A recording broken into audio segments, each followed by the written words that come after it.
All right, this is the Coast to Coast Combat Hour. Ed Carvajal here, as always, with Matthew Hawkins, and super excited to introduce this week's guest, Simon Tang, one of my friends, training partners, newly minted black belt from Advanced Martial Arts out in North Brunswick.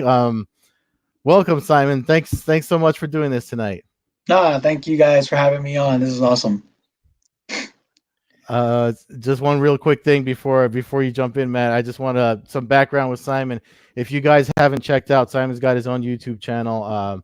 Is it still rolling with Simon, or did you change it? Yeah. Same thing. Not too active at this moment, but when we were doing the podcast, it was great having you on, man. You did the one of the episodes, and I'm glad I could jump on yours as well. So yeah, I mean it's really dope. Just it's really about like empowerment and through martial arts and how it can help you get through stuff. And Simon had me on like not long after I got my black belt. Yep. And so I'm kind of returning the favor. We had been talking about it for a while, so I filled in Matt before we started recording. So sorry to cut you off, Matt, but I mean this is something long time coming with Simon. So No, it's great to have him on the show. I am a little bit nervous about having two Jersey guys on the other side of the screen here, especially when I start to go in on your boy Tan Dan a little bit later on about his refereeing. Oh God! All right, yeah, I had a feeling that was coming. So,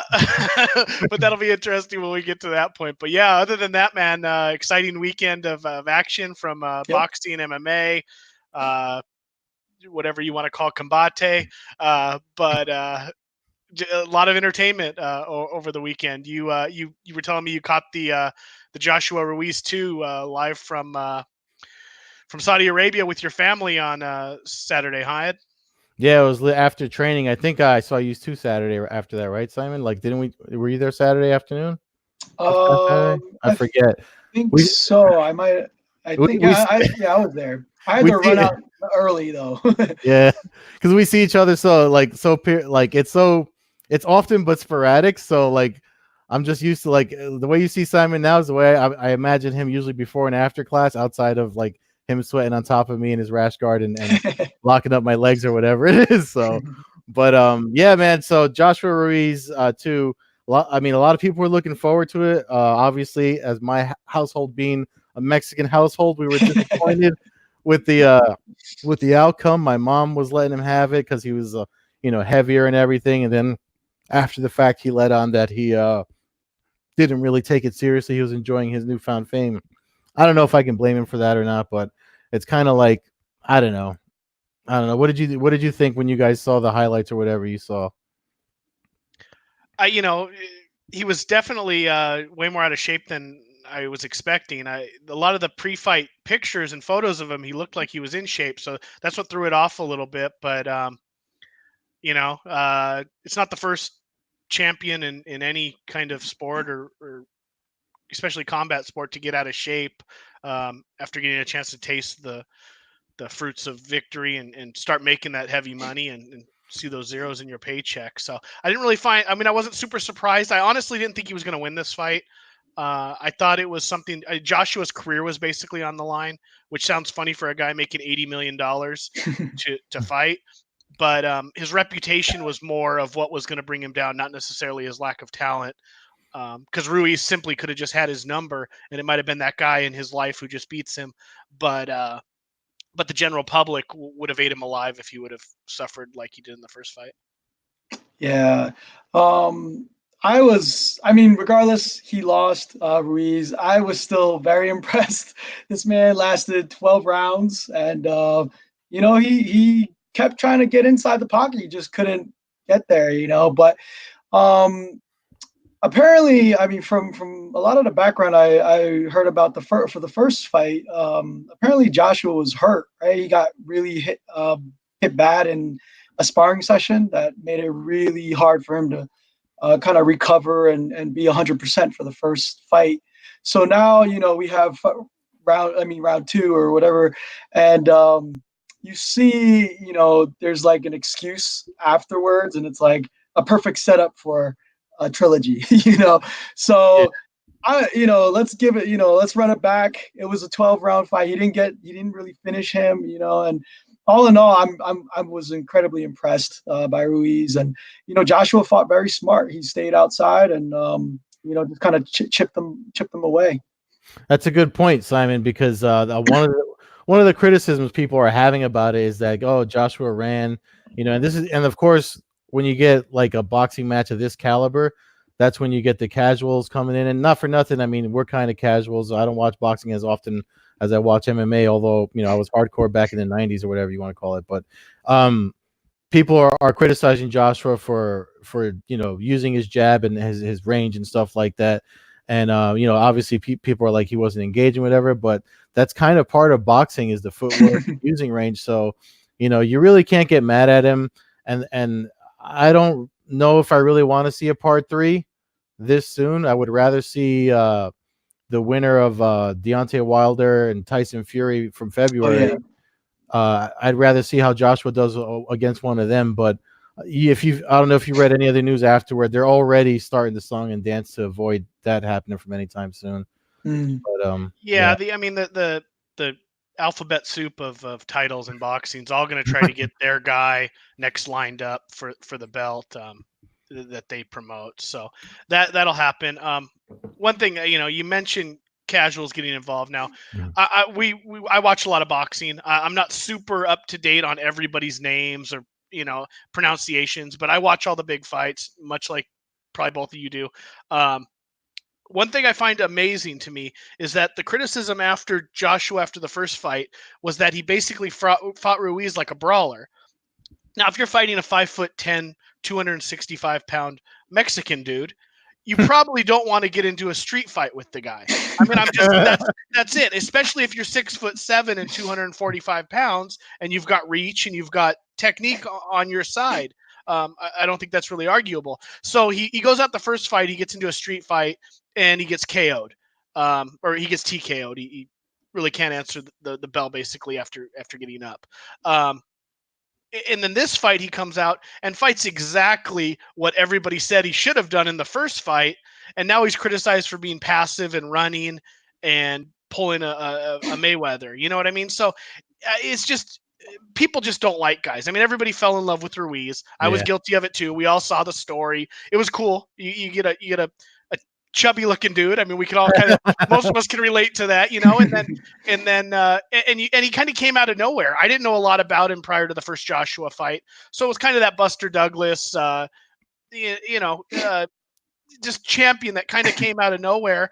And you thought, okay, but when you've watched Joshua fight in the past, he's good. Is he as good as Wilder or Fury? That's up for debate, but realistically, he's probably number 3. Ruiz is probably 4, 5, 6, somewhere in that range if we're looking at it. So I don't know. I just thought it was funny the criticism that he got for really fighting the way that he should. Yeah, no, I agree with you, man. But I mean, that was the early part of the Saturday. I mean, there's not much else, I guess, to say about that outside of. I mean, the only thing is, what you just said, Matt? You just said your piece on what you'd like to see. I don't know how you feel about it, Simon. I mean, would you like to see would you rather prefer Wilder or Fury, or like who do you think would be the best matchup for Joshua?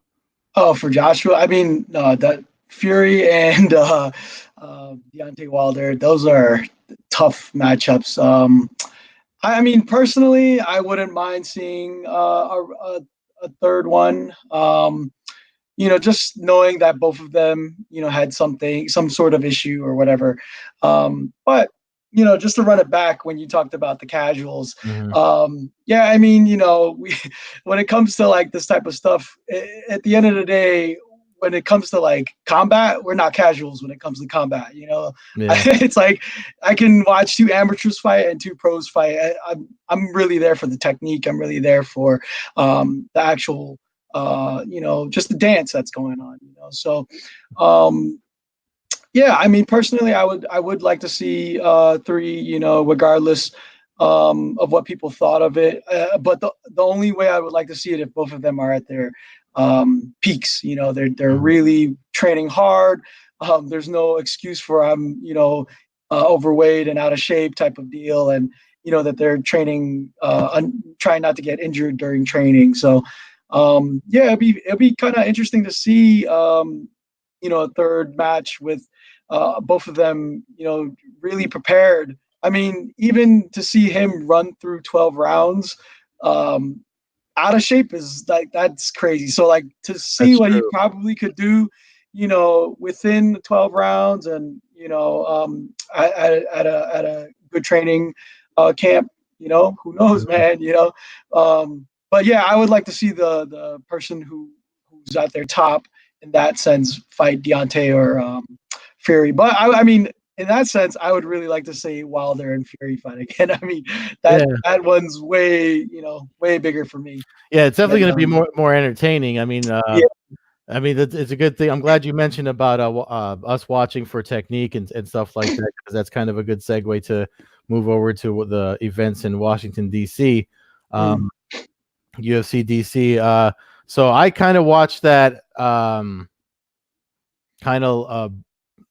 had to rewatch it last night, actually, and I still haven't rewatched the main card. I watched all the prelims because I was doing the live results for Combate Americas, which we'll kind of get into after this. But I forgot what you said, Matt, when I asked you, did you catch it live or you watch it after the fact, or or you definitely watch it? Because I saw you chiming in on Twitter. So yeah, no, I watched it live. Obviously for the prelims, I was super interested in Billy Quarantillo's fight. Yeah, he was as on a the guest show on here a couple weeks back, and really cool guy making his debut, coming off the Contender Series. And I mean, he really couldn't have had a better performance. That was one of the most dominant performances I've ever seen in a UFC debut, especially. So he picked up a huge triangle choke win over Jacob Kilburn, who actually was a late replacement to fight him. So took a guy on late notice and basically flawless victory. 3-minute fight. Did you catch Simon? I know you said you saw the highlights, but with all the submission, obviously they had two cool submissions and stuff like that, and that's usually the stuff that gets you and I going after Saturdays on training. Yeah, no, actually, UFC DC, I didn't actually see much at all. The only thing I saw was the lip of Overeem. And, that was pretty much it. But I think everybody saw that list. yeah, I was kind of focused on the that Gordon Ryan versus Bo grappling match. So yeah, I didn't even know. Honestly, God, I didn't even know there was a UFC that night. But yeah, no, I saw the lip afterwards, and I was like, "Holy moly!" Talking about that really quick, I know we're on UFC DC, but I saw the highlights of the Bo Nickel Gordon Ryan thing. I mean, I think the outcome was kind of pretty much how everyone expected. That was on Flow, wasn't it? Yeah. I feel like only you and Pizar, well, Pizar is a training partner of ours. You and Pizar were like the only ones that were kind of hot about it that day, or excited about it. Yeah. Yeah, I mean, I know a lot of people were talking a lot of crap about it, and if you read the comments on social media, you're just hearing like just a lot of nonsense, But yeah, I thought it was a great just match to have. It's like pulling in the top wrestler on their end versus one of the top grapplers in the world, and or submission fighters, you want to call it, in the world, and just see like the pinnacle of it, and in the match, like you see the pinnacle wrestling move. It's like dude suplexed him, Yeah. and then you see the pinnacle of jiu-jitsu, where this guy triangle arm bars the guy. So like I know a lot of people complained about it's kind of boring, but I mean you watch a pure jiu-jitsu match, it can get really boring, but in this match, he was playing it safe. We saw a suplex and we saw a submission. Like, what else do you want? Yeah. I think the boring thing goes back to like how deep you are, because like Matt watches. I mean, he goes live to EBI and stuff out there in the West Coast. So I mean, it depends on how interested you are in the sport. But I mean, I know we're digressing off of UFC DC, but talking about the submissions, the second twister ever. Oh yeah, I saw that. Bryce Mitchell. So I mean, it was pretty much the undercard, I would say, would be a guy like yourself and myself, like where we like seeing the technique. That was pretty much all the reason to watch. But when we got to the main card, I know things changed, didn't they, Matt? Yeah. Yeah, that's when Migliata decided that he was going to rearrange the heavyweight division for the country, or for the UFC, I should say. But yeah, I don't know. What do we start the main card with? Cody Stamann, Yadong Song. Song's obviously a really good up and coming prospect. Stamann's tough dude, 18-2 coming into the fight. I know Best name in the UFC. I know some people were there was some controversy in that one on the scoring, as the point was taken. Song in the first round. Personally, it went as I scored it. I scored the first round 9-9. I gave the first round to Song and then took a point from him. I gave the second round to Song also, and then I gave the third round to Stamann. I didn't have any 10-8s. I know some people did in the first or third round for Stamann, so that's what led to some of the controversy, but I've seen about 50-50. So two really good young fighters. A draw doesn't hurt anybody. Move on in their career and go from there. Nobody will remember it in 2 weeks from now. So but good fight. Aspen Ladd coming off of getting KO'd badly by Durandamy. She went a little crazy in that fight. Yeah, she got out of control, lost position, seemed kind of foolish. I don't mean that. I mean when she was like yelling like a mad woman. That's what I'm talking about. She started doing bam bam chops and slap punches, and just wasted a lot of energy and ended up getting reversed for her. But it was seconds left in the first round, so it didn't really affect her as far as the fight went. But it was kind of a weird thing. You don't hear that vocalization very often like that. At least I can't remember ever seeing anything like that before. Yeah. But obviously, I mean, so I gotta say, your criticism of Dan Miragliotta, and it has nothing to do with the jersey. So I don't think me and Simon are going to gang up on you, but I mean, I don't know if I disagree with the stoppage too bad. I mean, aside from, I know everyone's going to bring up Robbie Lawler and how he was able to finish his fight or whatever, but I mean, well, you're jumping ahead here. We need to start off with the Struve Rothwell fight, because that's really where he jumped the shark. He reffed that one too. He reffed that one. So in that fight, we had Stefan Struve take a brutal kick to the balls in the first round. Oh, that's right. I was basically dry heaving in the ring. Yeah. I mean, use the full 5 minutes. You don't see many guys who take low blows take the full 5 minutes. And he took the full 5 minutes, and I think they gave him an extra minute or two because the crowd was starting to get stirred up. And the first one was fine. No points were taken. I've always kind of amazed by that a little bit. I believe it should be more strict as far as points get taken away if you grab the cage, if you kick someone in the nuts. I don't care if it was an accident or not. You've just changed the whole momentum of a fight. So there's that. But the first one wasn't the issue. The issue arose in the second round in a fight Struve's winning. He's dominating this fight up until this point. The only thing hurting him is the low blow that he took. So then in the second round, with about a minute and a half left in the second round, he takes another one. Just exactly the same, crumbles him to the canvas. Oh, gosh. I mean, you've seen looking at a 7 foot, 265-pound dude who looks like he wants to start crying in the ring. He's claiming his balls are up in his stomach. Yeah. So he's in bad shape. Miragliotta goes over to him, covers his microphone up on that he's wearing in the ring, and tries to tell him that he's winning on the cards, but he needs to finish the second round in order for it not to be a no contest. I've been to hundreds of events. I've seen thousands and thousands of fights live. That's not true. He gave him wrong information. In a 3-round fight, all you have to do is be 1 second past the midway point of the second round, and then they can judge the second round, and it goes to the cards. Miragliotta could have easily stopped the fight right there, put it to the cards, and Struve would have won a decision, no doubt, unanimous on all 3 cards. It would have been 20 to. He took a point.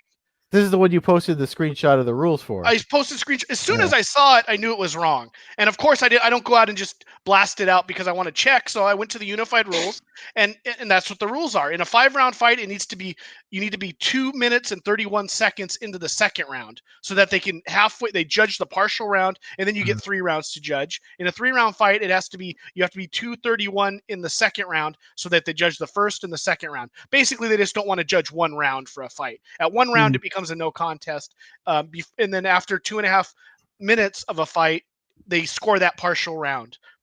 No matter what rounds it is. It could have been in the 3rd round and he stopped it. They would score the partial 3rd round after 2:31. If it happens 1 minute into the 3rd round, they only score the 1st and 2nd round. So he gave him wrong information. And now Struve's sitting there going, okay, my win bonus goes. It's going to be a no contest. The fight I'm dominating. The only 2 strikes Rothwell's landed on me are 2 kicks to the groin.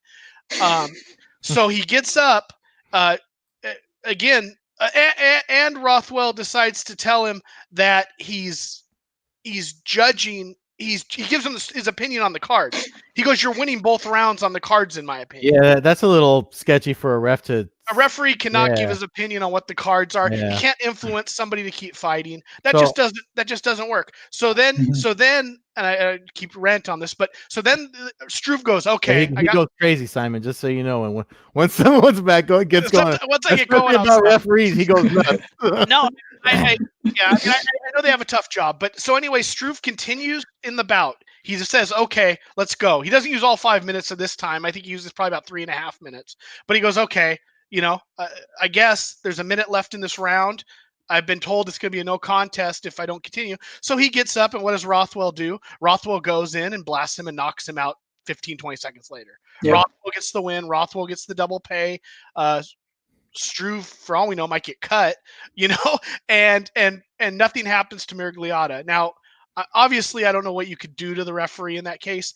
I don't think you should be able to tell him the scorecards in your opinion. That's not his job. One, and then 2, he didn't know the rules. And to me, that's a blatant. How many fights has Miragliotta refereed? I know he's he has had a gym. I have no disrespect for the guy as a martial artist or as an instructor, or even as a referee. I just don't understand the not knowing the rules. If somebody like me who sits on my couch or sits in the crowd and watches fights knows the rules, for a referee not to know them to me is inexcusable. Well, Simon, I know you've done Muay Thai and you competed and stuff like as a competitor. How do you feel about that? What do they always say is like never leave it to the ref. It's like, like just finish it, right? But yeah, the case of this guy getting kicked in the nuts like twice. I mean, that's terrible. I don't know. Like, what do you I mean, 2 times. Did they even take a point off for the second? They took a point on the second one. But I mean, and again, for fans who aren't super knowledgeable at this, we're talking about 2 gigantic heavyweights. This isn't 115-pound straw weight.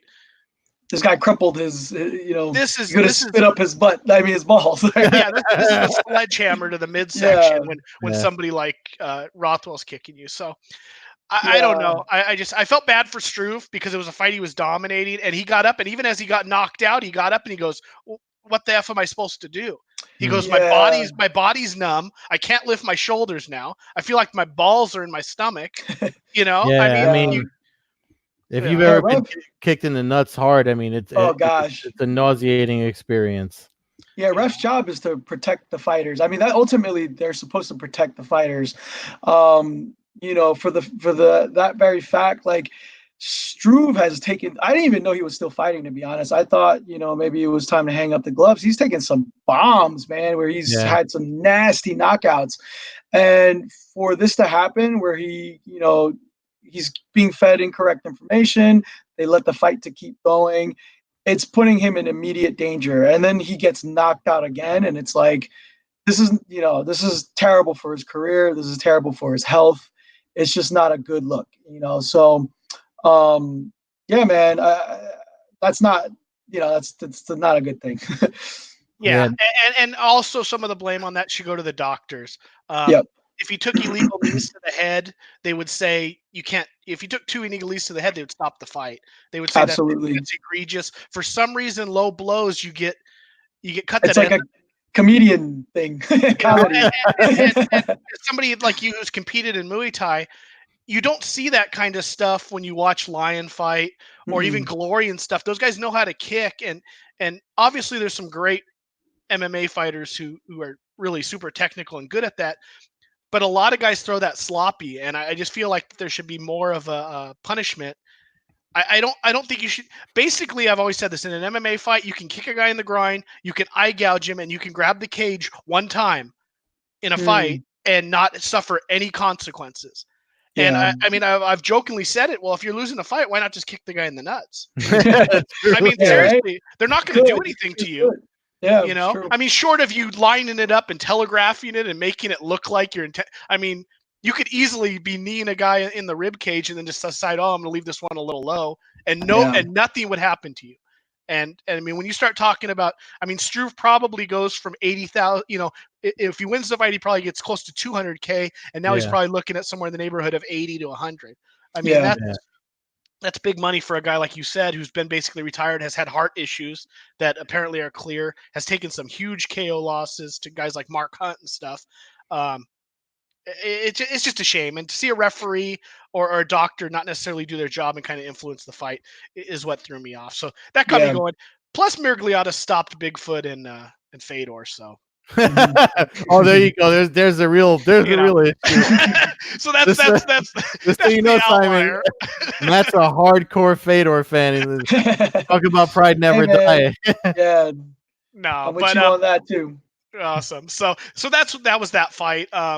But after that fight, you know, they moved on to the co-main event.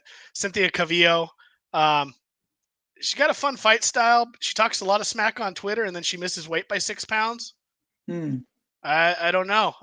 You know, she was all over Paige Van Zandt this week or this previous week, calling her a Instagram model and someone that doesn't know how to fight. And then she goes out and misses weight by 6 pounds. Ends up getting a draw with Marina Rodriguez.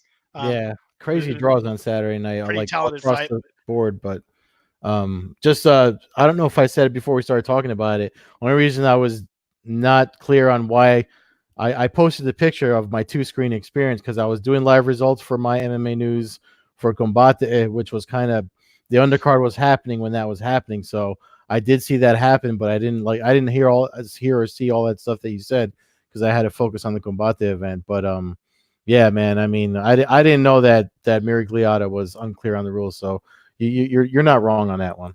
Yeah, and unless somebody corrects me, that's the way I read the rules, and that's the way I've always understood fights. And that's, I mean, you know, I'd put some money on my knowledge of that. So unless somebody like John McCarthy comes out and says you're wrong, I'm misreading it.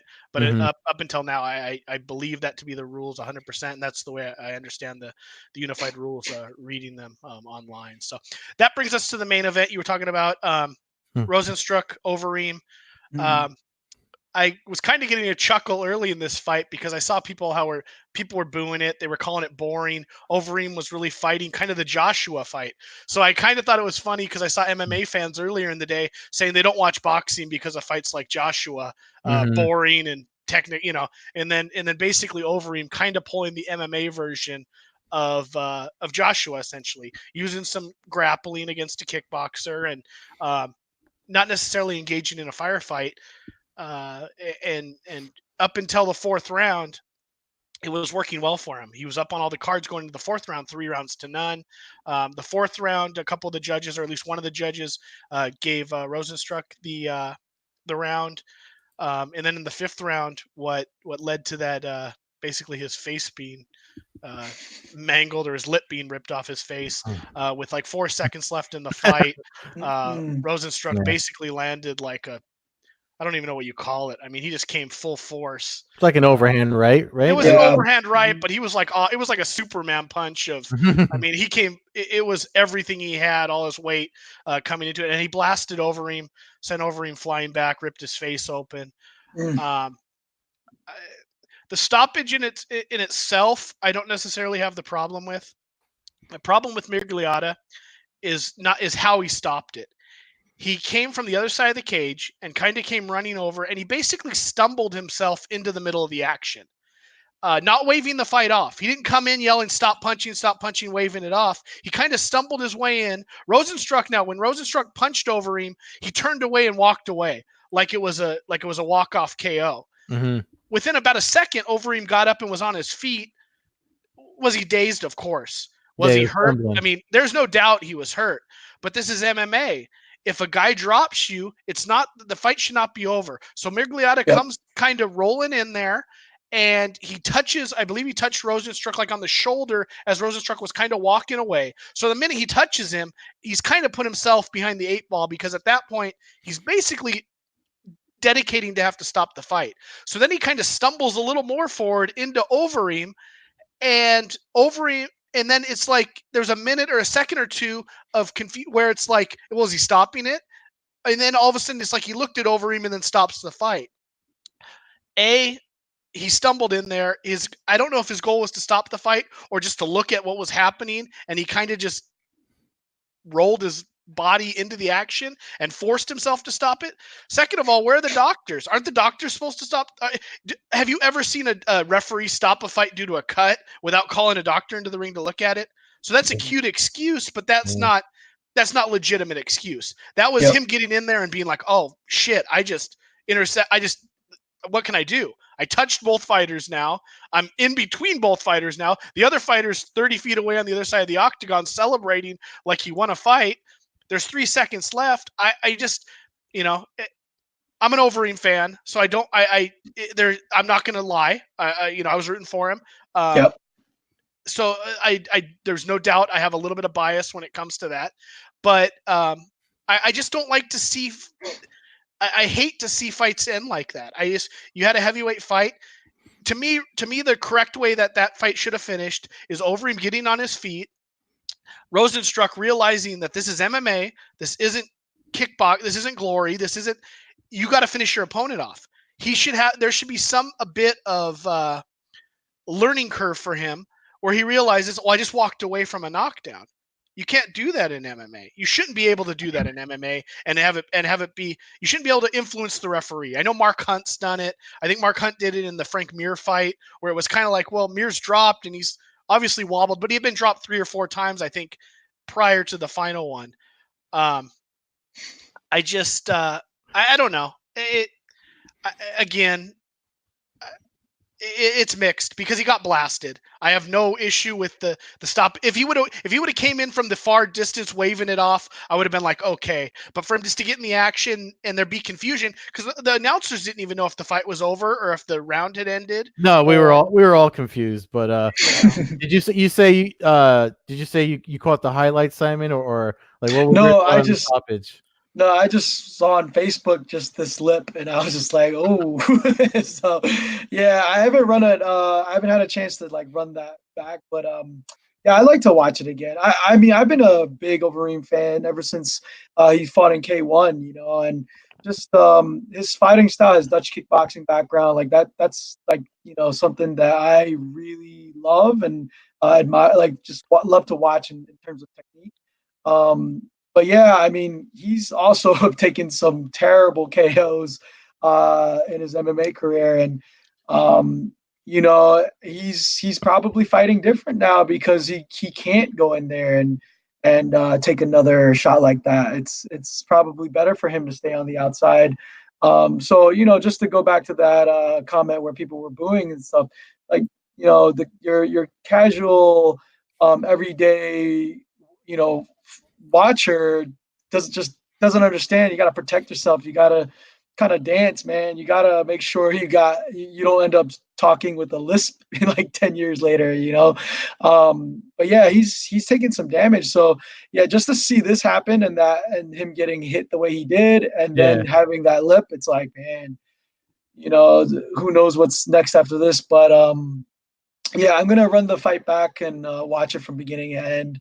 But yeah, it's just kind of sad to see, to Matt's point, he if it looked like he was winning technically from the first to the 5th round, and then that stoppage because of the lip, you guys think he would have won if Migliotta didn't step in and let the clock run to 0? Well, I mean, that's the one fight I did get to watch without being distracted because I think the Combate was over and I had already posted the results. But Overeem was actually winning the whole fight, Yeah. right, right up until that happened. So it was crazy. It might have been interesting. I know one of the judges for sure had it 4-0 Overeem. Well, So even if they had judged that, even if they check had out Paul judged, liking our graphics. even if they had judged the last round of 10-8 on that one scorecard, Overeem still wins the fight. The other two, I think it might have been 3-1. So in theory, that if you made a 10-8 out of the last round, we might have saw a draw. It might have been our third draw of the night. It might have been a split draw. But I think even Overeem was, I feel like he was even winning the fifth round. Again, I'd have to rewatch it. I was kind of with the end of. I kind of started to fall out a little bit. It's You're not the most drunk. exciting fight. No, not this time. But it wasn't the most exciting fight ever. It was Overeem fighting what he needed to do to avoid a huge striker, and then he got lazy with 7 seconds left, and he got extremely lazy and he got blasted. To your point about him taking big shots, I believe this was his 17th or 18th knockout. Oh gosh, yeah. Suffered Yeah, in MMA it's up there, yeah. kickboxing.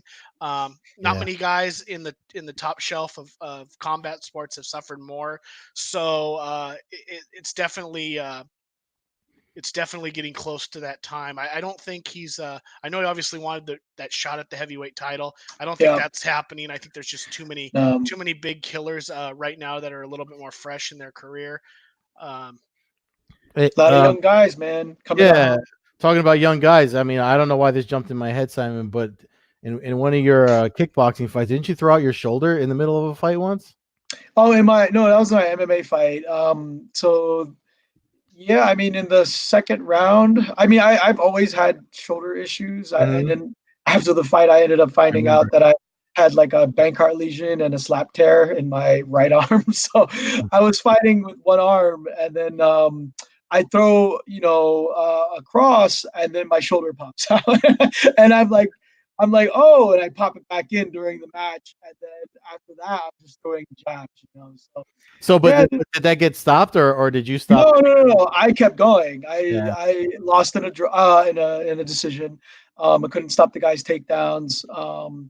And I just try to just keep him away with the jab and just try to survive. I mean, the adrenaline was pumping, so my arm wasn't really feeling it, but I couldn't punch with it. It just the feeling was like my shoulder was just so loose that I couldn't really like put my weight into my punch, because it felt like it would just pop right out again. So yeah, man, it sucked. And I never got a chance to redeem myself. I know that just jumped in my head because we were talking about the stoppages and stuff, and I know you were in a that's similar to whether. Oh, I know what you're talking about though. For the Thai fight, I kicked the guy and his shoulder popped out, so they stopped his match because his shoulder completely dislocated, and he wasn't able to put it back in.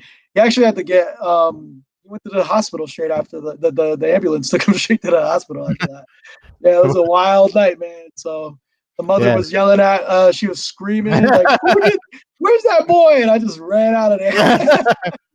Yeah, man. Simon's shoulder used to be funky. I remember back in the day when we rolled it. It actually, his shoulder was so bad that if you grabbed your own wrist, I remember one time we were rolling, and I posted on it to push frame away on his shoulder, and it felt like his shoulder felt like a wrist. And I was just like, dude, like you got to go to a doctor. And he was like, surgery scheduled Thursday or whatever you told me. But like anyway, 4 months to get back. So, but we're digressing.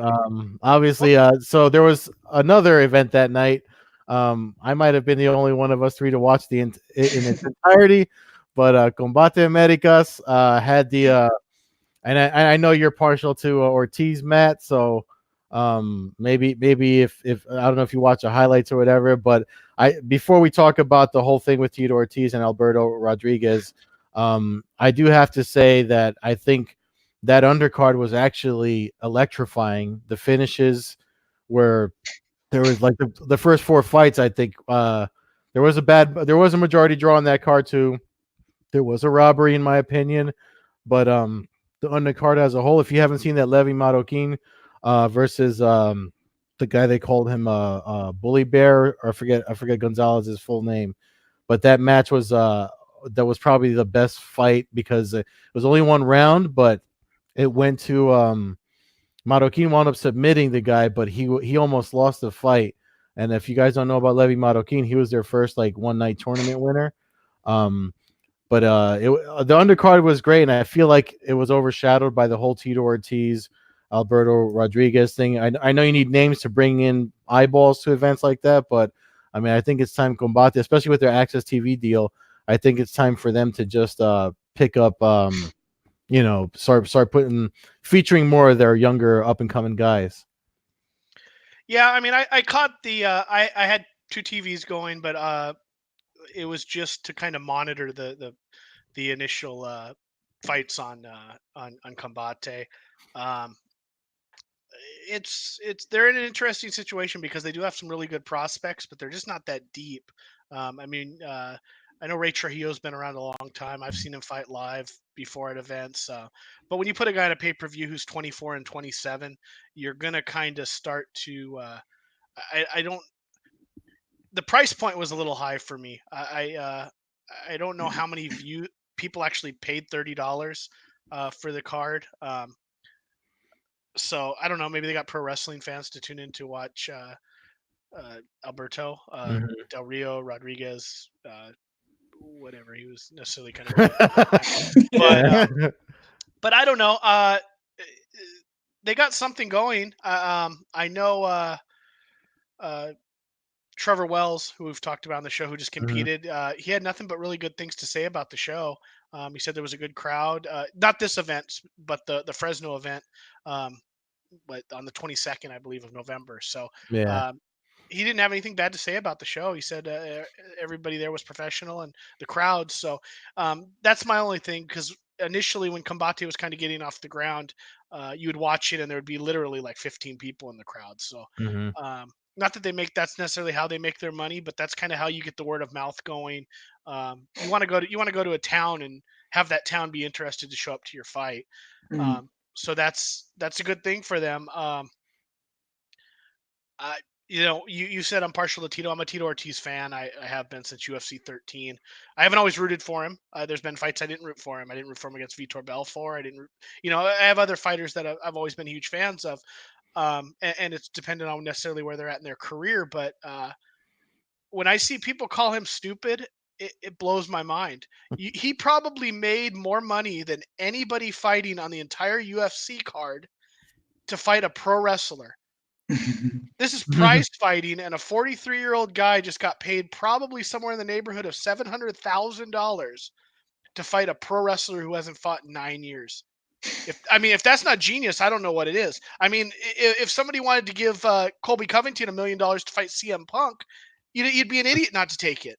If they offered Woodley CM Punk right now for $1 million, I don't care what they say. This is prize fighting. You have a longevity. I mean, Tito's been around forever. He's one of the rarities, but somehow he manages to do this. I mean, he got, I don't know how much he ended up getting paid in the Chuck fight, because De La Hoya seems to be a little bit of a weasel as far as convincing people at pay-per-views, but I'm sure he made some money to fight again at a 48-year-old dude.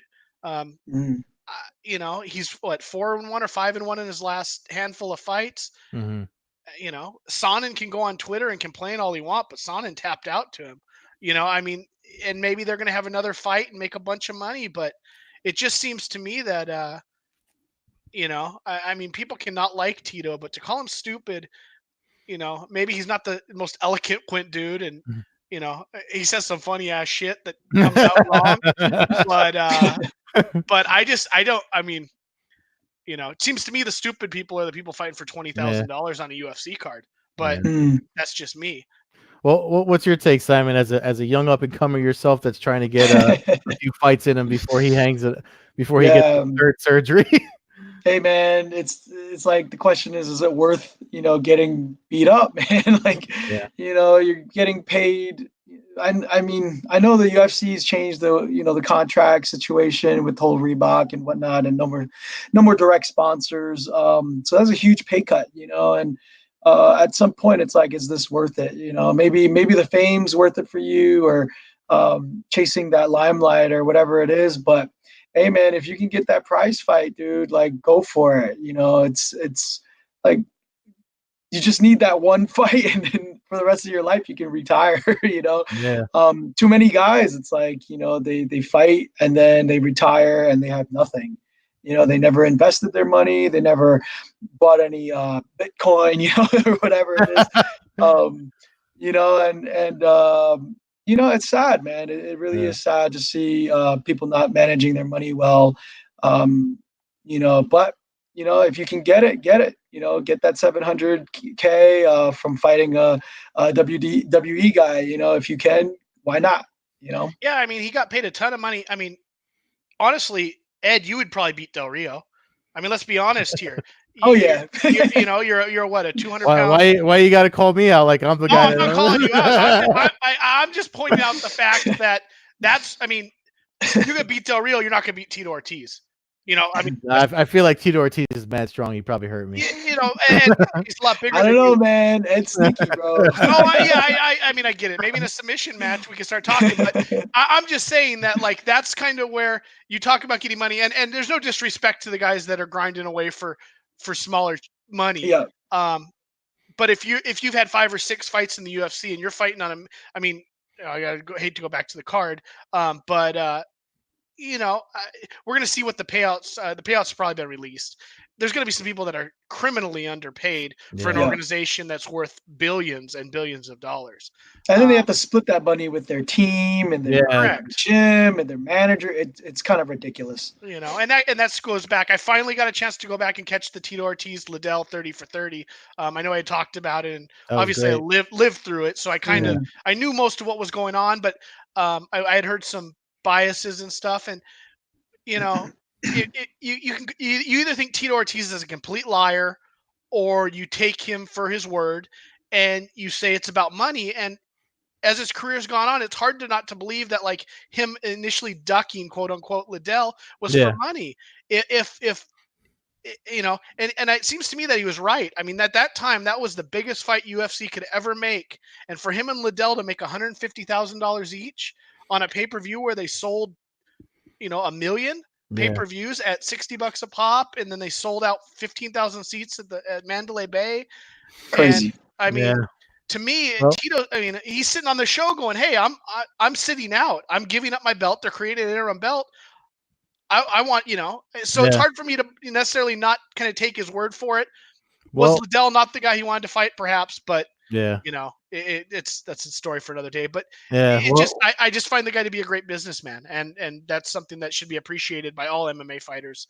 No, I mean, every guy that gets to that level shouldn't, you know, you shouldn't knock him too hard, because a lot is, I mean, and Simon can comment on it too. You know, these guys give up a lot of their time and put a lot of time in, and blood, sweat, and tears just to get good enough to get to where they're at. So we, with a little less than 15 minutes left, we should probably just get into the weekend's picks for UFC 245. So we'll start with the pay-per-view portion of the card. It's Peter Yan and Uriah Faber, I believe, are the first fight on the card. Simon, why don't you give us your take on how you think that fight's going to go? You know, I think I'm gonna give it to Uriah, man. Based solely on his, you know, I'm getting up in my age, and I like seeing older guys win. So, you know, but I mean, you know, he's kind of on a comeback, right? He did a pretty good job knocking out his last opponent.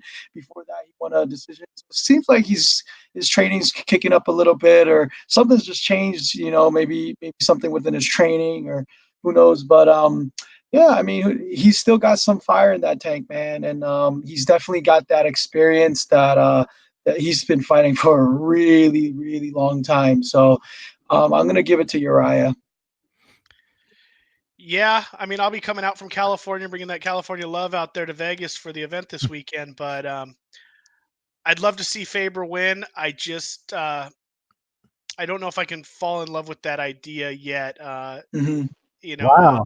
I actually thought you were going to go with Faber. Peter Yan's a killer, and yeah. I just, you know, my heart wants to go with Faber. Like I said, another guy I've followed for a long time, especially out here in California. But I just don't see it. I'd love to see the Cinderella story of him coming back and getting back in the mix, but I just have But I a want to feeling see. that he's gonna have trouble getting takedowns, and unless he lands a big Yeah. giant shot, I think he's more likely to get kind of picked apart on the feet. Yeah, man. I mean, oddly enough, I mean, Faber. I'm older than Faber, so when I mean, I don't know why you're calling yourself old, Simon. You're still a young. 5 years. 5 years. Yeah. But anyway, I my reason for not picking Faber is might sound weird to you guys, but I wrote down the numbers when I did my homework before we recorded. And it's gonna sound stupid and superstitious, but Faber doesn't do well when he's on a pay-per-view card. Oh, interesting. So he's got 10 losses. 7 of them are by decision, and 5 of them were pay-per-views. He's good on fight nights, like if it was anything WEC broadcast stuff like that. I mean that's where he does his best. The fight you mentioned, Simon, was against Ricky Simone, who's a badass in his own right. Trains with Chael and all them, and what is it? They changed the name, Matt. What does it used to be called? Fabiano Scherner's folks, Gracie, whatever in Oregon, Portland. Oh, I don't know. Oh no, it's ATT Portland now. There That's you go. There you go. Yeah, ATT Portland now. So, Faber made short work of him, but I mean, like I said, it's completely me being, and my picks have been garbage. I'd be absolutely wrong, but I got Peter Yan just because this is a pay-per-view. I mean, that's interesting. I'm trying to look right now. I think. What you looking for? I already found it. Oh, you have the stats for sure. Yeah. I'm just trying to see what kind of luck I bring to 3. I don't think I've ever been to a fight where he's lost. 5, 6. Yeah, I think I'm 6-0 in live fights. No, I take that back. I did see him lose to twice to Dominic Cruz. So 6-2 when watching him, but 2 losses were title fights to Cruz. So yeah, I mean, you make a good point. I know he's always been a fan of fighting on the prelims because he gets to fight for free for his family and friends on ESPN or Fight Pass or whatever we used to be on Fox Sports. So yeah, that's interesting. The next fight is one that is kind of an old school fighters. It reminds me of kind of the old school Vale Tudo days where you'd get the Brazilians, fighting each other like on a Mecca card or one of the old, IVC fight. You don't seem, you don't get a lot of the Brazilian stars against Brazilian stars. It seems like. I know they don't generally like to necessarily fight each other. They like to fight people from other countries. So to get Marlon Moraes, Jose Aldo, even at Aldo dropping down to 135, which I find a little bit odd. Yeah. I mean, it's kind of a dream fight. If this would have happened about 2 years ago, before Aldo had suffered, a little bit of a decline, I think people would, this likely would be a main event for a fight night or a co-main event for a pay-per-view. But, until we see Aldo at 135 and how he comes out, I got to go with the younger Lion and Moraes. 2 great fighters. I hate to see either one of these guys lose. A loss for Aldo obviously does more damage here towards the end of his career, although he's still fairly young. He's been through some wars. So I'm going to go with Moraes. God, I hope it's, for excitement wise, a knockout's always great. I just kind of hope that Aldo doesn't suffer any kind of tremendous trauma taking on a fight like this, especially with the weight cut he's going under. So I'll take Moraes. I'm going to say like TKO early 3rd round. After a couple rounds of really good back and forth. Simon, what do you got? Yeah, I'm gonna have to go with Matt, man. That weight cut is tough. I mean, there's a lot of examples of other fighters who've gone down in weight, and it's that start out kind of big, and it doesn't end up being a good thing. Fighting at your more closer to your natural weight is typically a better thing to do. But yeah, I mean, this is a pretty. I mean, he's already kind of big to begin with. Go down to 135 that's going to be a big drain on him. But and he's fighting against Murray. That guy's a monster, dude. Like, he's a seasoned like warrior, man. So I don't know. I think he's going to be able to put him away, depending on that weight cut. But yeah, I'm going to go with probably a finish and somewhere around like maybe the third round, draw him out and just kind of just drain his energy and just finish him. Yeah, I think we're 3 for 3 on that. I'm also going with Marlon Moraes for pretty much not to beat a dead horse. I don't like the way he looks for the weight cut. I don't think it's going to be good for him. He's been vocal about being on his way out. So I mean Marlon Moraes is just I mean he's a hammer at 135, and you know, obviously he's up there still. He's probably going to you know, super nice guy, but he's a killer in the cage. But I mean the next one is actually pretty interesting to me. I had trouble picking it. Amanda Nunes versus Jermaine Durandamy, and outside of my UFC 208 like hate that I got for her, she is a tough woman. And I'll just throw my pick in there before I let you go, Simon. I actually do. Obviously, I'm picking Nunes by decision just because I know Durandamy is a tough woman. I'm going to give it to Nunes. I believe this is their second fight, right? And she's finished her before. I think she's going to finish her again. And Nunes is she's just good. she's very good. And I think, you know, first round knockout. She's just been doing that. She's been on a tear, man. So yeah, absolutely.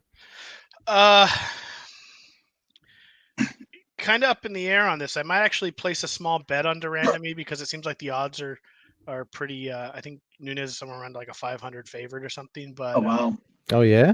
Yes, I believe she's a pretty healthy favorite. Anything can happen. My fight between this fight and the next fight, you know, I'm going to use some of Ed's logic here and try to figure out a reason why fights are going to happen. I just tend to think when a fighter gets on a streak that they're ready for a loss. And I don't know. Nunes has seemed to be really focused. She hasn't lost focus since she beat Rousey basically and got the title. She was extremely focused against Pennington, against Chris Cyborg, against Holly Holm. So if she's able to keep that focus and you know, she's not obviously going to turn to the Joshua Ruiz situation or Ruiz where, you know, she's beyond that.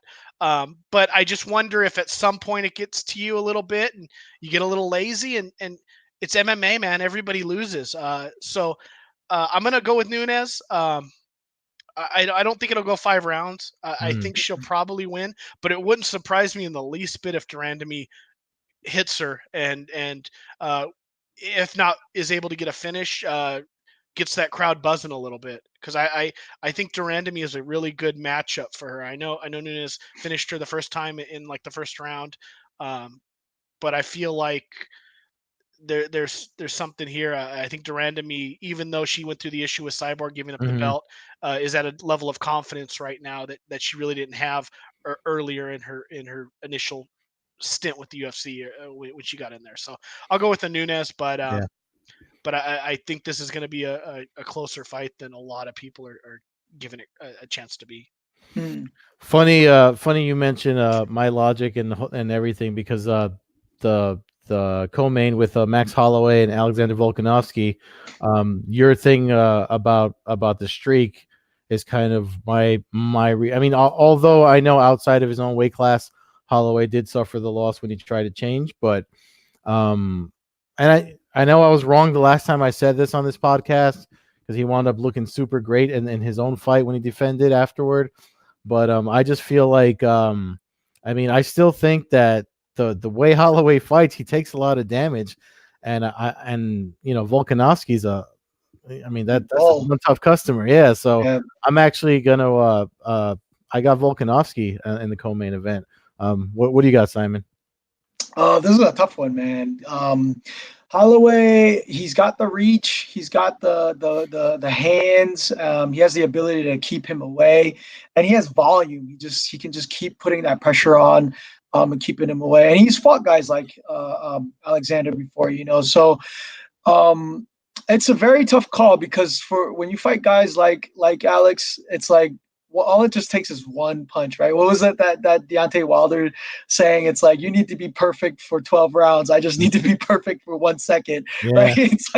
It's like it just takes one hit to connect, and Yeah. that guy's a bull, man. He just needs to get on the inside and just go for it. But I don't know. This is a tough one to call. I think Holloway has the ability to keep him away and to take it to the distance and beat him by decision. Yeah, you make a good point. I mean, he's really got to stay technical, I think, that whole 5 rounds in order to avoid that big shot. I mean, this is looking through his record. Now, obviously, he fought Conor McGregor and stuff earlier in his career, and McGregor did a lot of wrestling in that fight. But since Holloway's been on the map, this is really the first guy he's fighting with one punch KO power. Aldo, those guys, I mean, are obviously legends, Pettis, but they're not so much the one punch put you on, it's more beat up the legs, beat up the body, and then finish. Exactly, and then finish you off. Ortega had the big knockout of Edgar, but he's not necessarily known for his striking. He's also like 5 times bigger than Edgar's. yeah, but I mean, that's his one punch. Most people, when they thought the Ortega fight, they didn't think he was going to outstrike Holloway. I think they thought he would get him down to the ground and get him in his world and possibly submit him. So, this one I'm going to go with Volkanovski. I feel like, and I don't know. If it goes to the decision, I don't be surprised if the decision's a little bit shocking to have an Australian champion. That's all I'm gonna say. The UFC's got a Chinese champion right now. And true that.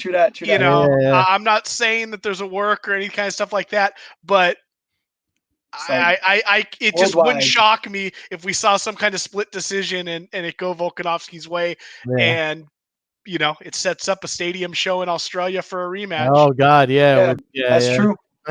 That's true. Now the main event. Yeah, no, you ain't lying, man. So obviously the main event. I mean, this is one that I know, Simon, you and I have probably discussed with Nate more than a few times after training on Saturday afternoon. Kamaru Usman versus Colby Covington. I mean, obviously. So my take is this, and I apology to Simon because he might have heard this already, but because we talked about it so much. But I think their wrestling cancels each other out. So I feel like we're going to see a different fight. My only concern for Usman is that, he's been out inactive because he had that issue with his foot or his leg or whatever it was. But he did get to where he is fighting with whatever that issue was. And if he's better, then he should be more dangerous. And, I kind of lean towards him. However, Colby's been able to grind out victories. They both have only one loss by submission, I believe. So I think the edge is probably. I'm leaning slightly towards Kamaru Usman defending his title just because I feel like he's just got better striking than Covington, and I mean I don't know how he's going to cancel out Covington's wrestling if he's going to try to do like some jumping knees or boss root and swoop, palm strikes. But I'm picking Kamaru Usman in that one. Simon, why don't you jump in, because I mean I have a feeling I know who you're going to pick, but this is a great match, man. This is like, for me, it's like Jim versus Jim. They're both in Fort Lauderdale, right? They're one's at Hard Knock, which used to be Black Zillions, and then the other one is at ATT, and both are at the height of the game, man. And Usman has the reach. I know he's a D2 wrestler, I believe, and then Colby's a D1 wrestler, but his reach is kind of not like I wouldn't say significantly shorter, but it is somewhat shorter than Usman. And in that fight, I don't think it's going to be a lot of wrestling. I think I think we're going to see some shots, but I think it's going to be mostly on the feet. Lots of boxing. I think it's going to be a lot of boxing, a lot of two guys kind of like feeling each other out for a long time, kind of staying away from each other.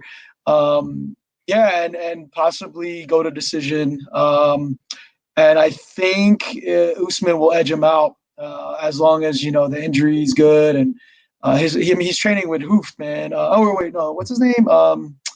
The guy who leads Hard Knock 365. He was the striking coach of the Black Zillions, the guy from the Dutch guy. Not Ernesto Hoost. No, not Ernesto Hoost. Henry something. I forget the guy's name. Oh, Henry Hooft. H-O-F. Yeah, Henry Hooft. So he's got one of the best striking coaches in the game, and I mean ATT. That's like the cream of the crop. So I'm sure they're preparing a nice strategy. So this is really hard to call, man. This is an extremely hard to call fight, but I want Colby to win, but being that Usman is the title holder and he's also got the reach and he's going to have that strategy to keep him away, I think he's going to edge him out with that decision. Yeah, I'm going to go against you guys. I'm going to go with Covington. I agree with you both essentially that the wrestling is going to probably neutralize each other. Usman historically, I mean, they both are pretty decision machines when it comes to fighting, at least at the top level. Usman's had some issues where people have kind of considered him boring, and he's had some semi-lackluster, not super exciting fights. The one thing you can say about Covington, and maybe somebody can point out a fight where he wasn't, is he's super active. And I feel like that's going to be the difference when it comes to a judge's decision, is that I feel like you're going to see him throwing more strikes.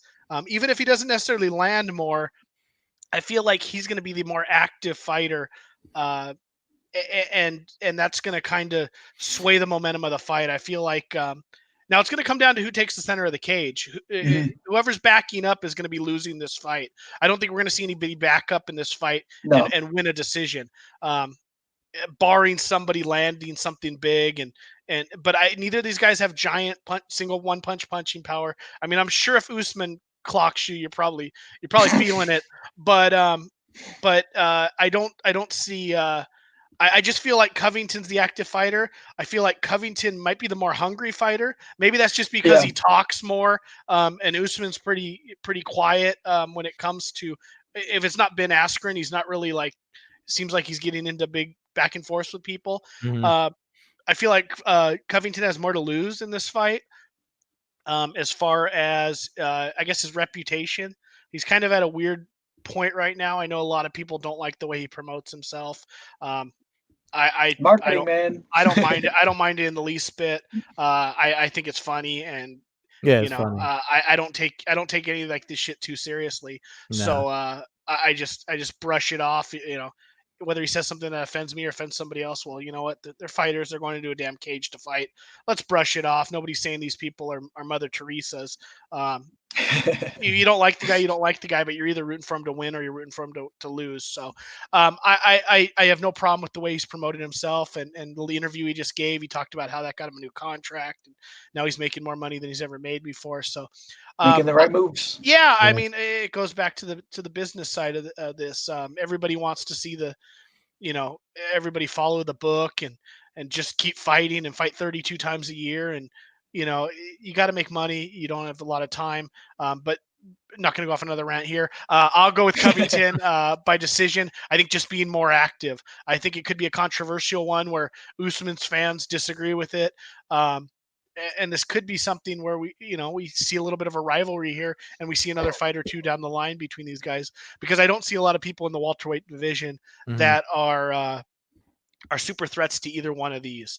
Maybe somebody like Stephen Thompson, if he really gets focused again, he's kind of that question mark in the division, but I see these two guys being kind of on top of that division. Maybe Woodley, if that was just an off night, maybe Woodley's got 2 or 3 good fights left in him, but I see these two as the cream of the crop at the welterweight division, and wouldn't expect a close fight that we might see a rematch, but I'll go with Covington by decision. All right, cool. Well, that's this weekend, UFC 245. We're pretty much a little bit over on time. So, Simon, if you got anything you want to plug, your YouTube channel, your crypto stuff, your church, whatever you want to do, go right ahead, man. The floor is yours.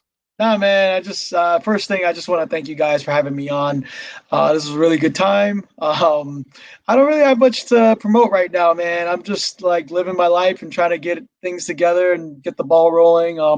Shortly, I am gonna try to get rolling with Simon more active.